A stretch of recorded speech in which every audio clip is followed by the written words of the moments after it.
కొమ్రంభీం ఆసిఫాబాద్ జిల్లా కాగజ్నగర్ పట్టణంలో వక్ఫ్ బోర్డు ఈరోజు నిర్వహించిన రౌండ్ టేబుల్ సమావేశంలో ఎస్ఎఫ్ఐ సాయికృష్ణ మరియు జేఏసీ కమిటీ పెద్దలు మాట్లాడుతూ ఇచ్చిన భూములను తీసుకోవడం సరికాదన్నారు. ఒక్కొక్కరికి ఒక్కొక్క చట్టం ఉండడం కూడా సరికాదన్నారు.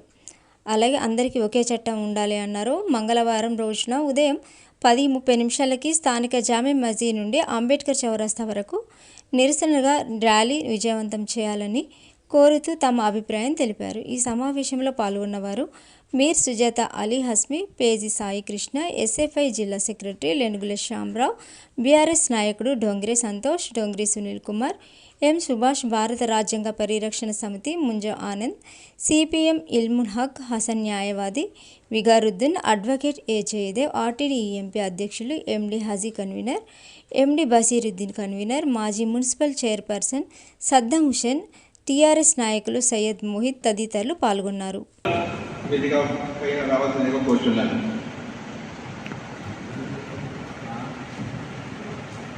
ఫ్రెండ్స్, ఈరోజు కార్యక్రమం మొదలవుతుంది. ఫస్ట్ దీని గురించి సాయికృష్ణను నేను ఆహ్వానిస్తున్నాను.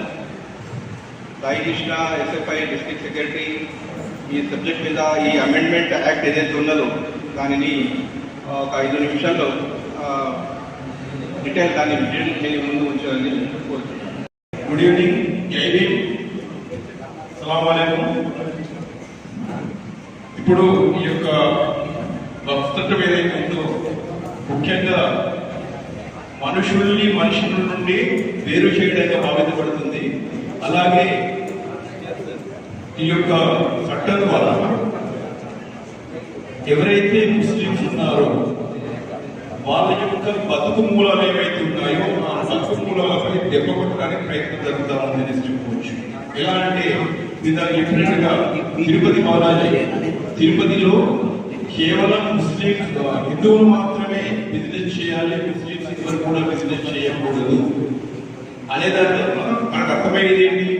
వాళ్ళు ఏదైతే దాన్ని ఆధారంగా చేసుకుని బతుకుతున్నారో అది వాళ్ళు చేయకూడదు అంటే వాళ్ళ యొక్క బతుకు మూలాలు ఏవైతే ఉన్నాయో వాటిని దెబ్బతీయడానికి భావిస్తున్నారు.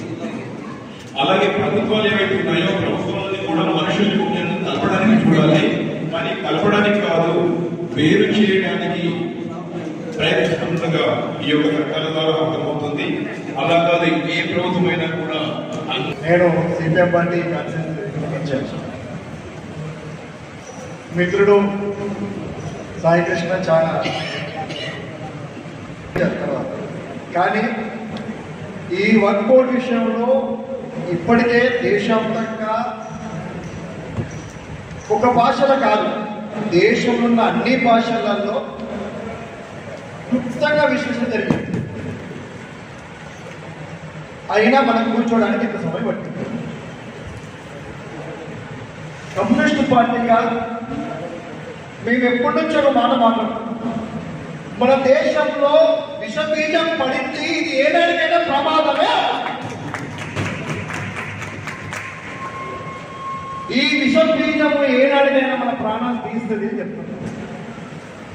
ఈరోజు మనకి కనపడుతుంది. ఎక్కడ కనబడుతుంది? ఇవాళ ఒక మతాన్ని కొట్టినందుకే కనబడుతుంది మీరు అనుకుంటున్నారు. కాదు, ఇవాళ హిందూ మతంలో కూడా పట్టింది, క్రైస్తవ మతం పట్టింది, ఇస్లాం మతం పట్టింది, అన్నింటిలో తోలింది. అందరినీ నాడి చేయడానికి విశ్వాసం ఉంది. ఈ రాష్ట్ర